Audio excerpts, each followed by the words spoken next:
Today we're going to go over basic color theory. I'm super excited for this one. I've been meaning to do it for a long time. I have a blog post about it too, so make sure you check that out. I'm Jenny from Jenny's Crayon Collection. I hope you guys find the coolest art supplies for whatever project you're doing. And if you're doing any sort of project, it's always good to know your basic color theory, because that's how you put good projects together. We're going to start with some of the things that you guys already know, like the color wheel, and then we're going to get into how to use that color wheel to make different color combinations, which is a lot of fun. What is color? Color is part of the visible light spectrum that we see. There's some parts of this visible light spectrum that we cannot see, like microwaves. Color is an interpretation of that visible light stream. We see that color when it is reflected off the surface. Does not reflect anything, so we see it all. White reflects everything, then we see a white color, if that makes sense. So green, it reflects that green color. So on this visible light spectrum, if you had like a prism and you held it, you would, like a rainbow, you see all the colors. Color theorists have put together a color wheel that kind of bends this all together. We don't see black or white on the color wheel, we just see the primary colors and various shades of those colors. Because black and white are more the absence of light and the reflection of light, if that makes sense. On this visible light spectrum, we see all these colors and we've made it into a color wheel. Now our three primary colors, of which all the colors are made, are red, yellow, and blue. If you combine red with yellow, you get orange. If you combine yellow with blue, you get green. If you combine blue with red, you get violet. Those are your secondary colors: orange, purple, and green. We have tertiary colors. Tertiary colors are the combination of the primary and the secondary colors. So if we're looking at the color wheel, we get red violet when we cross red and violet. We get red orange when we cross red and orange. We get yellow orange when we cross orange and yellow. Yellow green when we combine green and yellow. We get blue green when we combine blue and green. And then we get blue violet when we combine blue and violet. Those are the basics where the colors are from. Everything else is kind of somewhere in the middle of all those colors. Plus, we have our blacks, whites, and grays. So we have this color wheel. And if you think of this color wheel more as like a 3D model instead of like a flat wheel, in the very center, you can have your white, which is like your absence of color. And on the very outer, you can have your black. Okay, so if you take one section of the color wheel, that's when we get like all those primary colors. The secondary and the tertiary is just a cut through that color wheel. So the closer that we get to the middle of the color wheel, the lighter the colors are going to get. When the cross sections are taken on the outside of the color wheel, that's when we're going to get more of those black tones. So the ones that are very light in color, so when you add the white to the primary, secondary, or tertiary colors, those are called tints. When you add black to the primary, secondary, or tertiary colors, those are called shades. Now, somewhere in the middle, you have that combination with white and black, which is gray. Those are called tones. When we're combining colors together, we're going to combine most of the time within these shades, tints, and tones. Sometimes you can combine on opposite. Let's say you want to put like a really light green with a color that would look really good with it, like a dark green.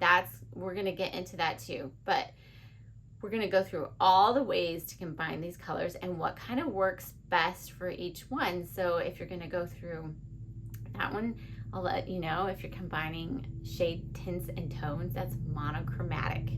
That's as basic as you get. Monochromatic, so you have like an almost dark green. You have the green in the middle, and then you have the green with the white. And then you can have various parts of gray on there, and you can use these, and these are going to be your monochromatic schemes. So if you're designing something, if you're coloring something, and you want it to look like all the same color, but look like there's different colors in there, you want to trick the eye a little bit, then you're going to use that monochromatic scheme. Okay, let's get into how to combine these colors. And today I have created a color wheel out of some of Pantone. Yes, Pantone is, in the 1960s, they came out with all their color theory. They kind of put all these colors that were coming at us through all these art supplies and, you know, just fabrics and everything, all this explosion of color that happened. They combined it all together and they started this catalog of colors, and it has grown. And I would like to eventually purchase some of these color booklets, but they are super expensive. But I got these postcards and they're fairly accurate to what it would be. We're going to talk about complementary colors are directly across from one another. You can combine some of the tertiary and the primary and the secondary to get this. The obvious ones are like red and green, blue and orange, and then purple and yellow. But you could also do like red, orange, and blue, green. Those are also complementary. You could do blue, violet with orange, yellow, yellow, orange, and then you could do red, violet with yellow, green. They can be combinations of primary and secondary, or tertiary and tertiary. Tertiary and tertiary would only be complement to each other, but primary and secondary are complements of each other because there's 6 primary and secondary, and there's 6 tertiary, if that makes sense. So you have 12 quadrants on that. Analogous colors are colors that are basically by each other on the color wheel. So just take 3 or 4 colors that are by each other on the color wheel, and those are your analogous colors, which can be really fun for a color scheme. You know, for fall, we can do lots of like oranges, reds, and yellows, and those are really fun to have in the fall. And then add a brown in it, which would be a brown would be a combination of all those colors. Now we're going to get into a little bit more complicated. Then we have our split complementary. So if you have your complementary colors, you're going to actually, instead of going straight down, you're going to just go one to the side. So you're going to, for example, you take a primary and you would put the tertiary colors with it. So you'd have like red with yellow, green, and blue, green, or you'd have purple with yellow, orange, and yellow, green instead of the traditional yellow. So that's one way of doing another one. Then we have our triads. And what are our triads, you ask? These are 3 equidistant colors on the color wheel. So it's pretty easy. Red, yellow, and blue. Those are triads. You can also have purple, orange, and green. Those are triads.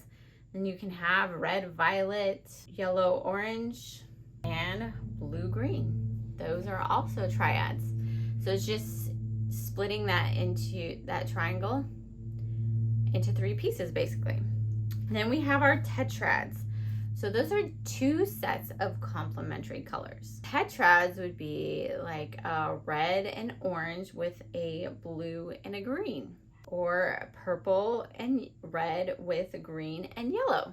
Let's split our color wheel in half. On one half we have our warm colors, and then on our other half we have our cool colors. So warm colors, when you're doing design, you can kind of sometimes throw in, that's one way to add some contrast. Design or artwork is to do a lot of cool colors, but maybe throw in like a yellow and just have that warm color stand out. We are going to talk about some more terms. We have hue. Hue is just the dominant color.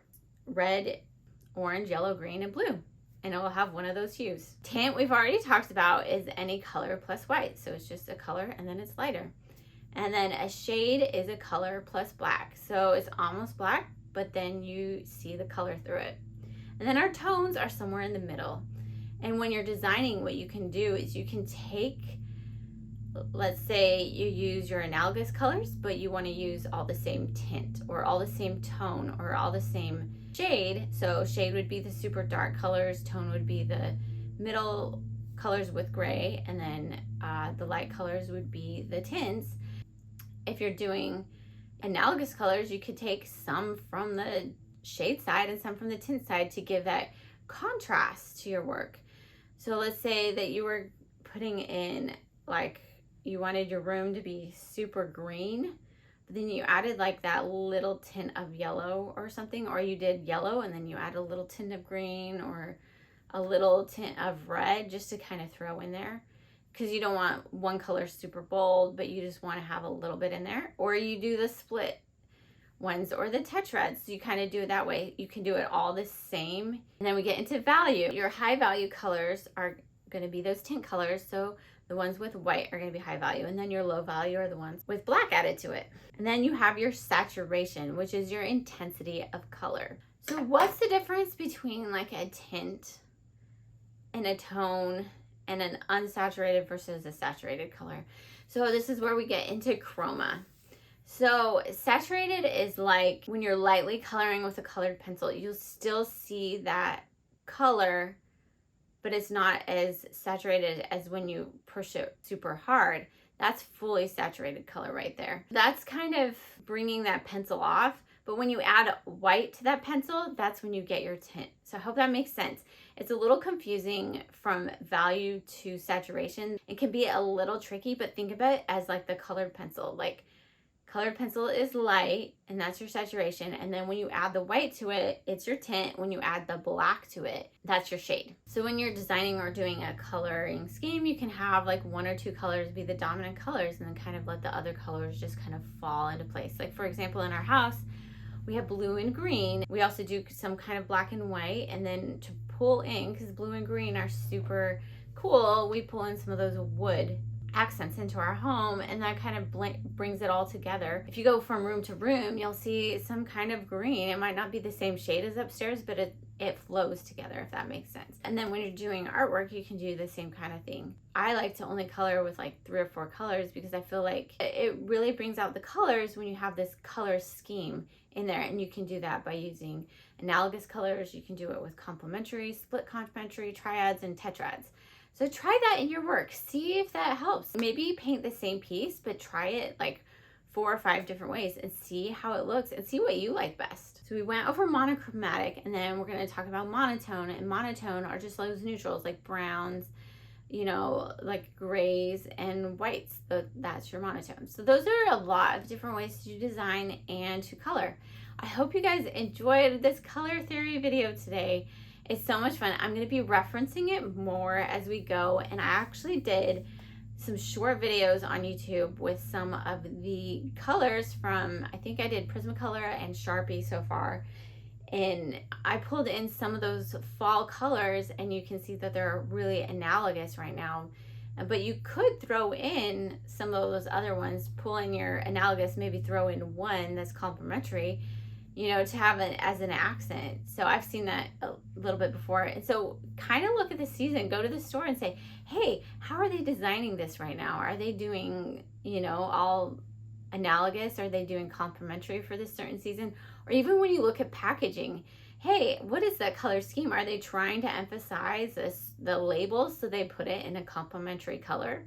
Sometimes they do that. And so when you go, you'll notice kind of, oh, that's monochrome, that's, you know, monotone, that's this or that. So kind of pay attention when you go places and look for these things. Since I started studying it, it's been really interesting to find that when I go places and do things. But then, you know, bring it back to yourself and do that with your own artwork, your own design, your own coloring, and see how you can incorporate that and make like a signature style for yourself.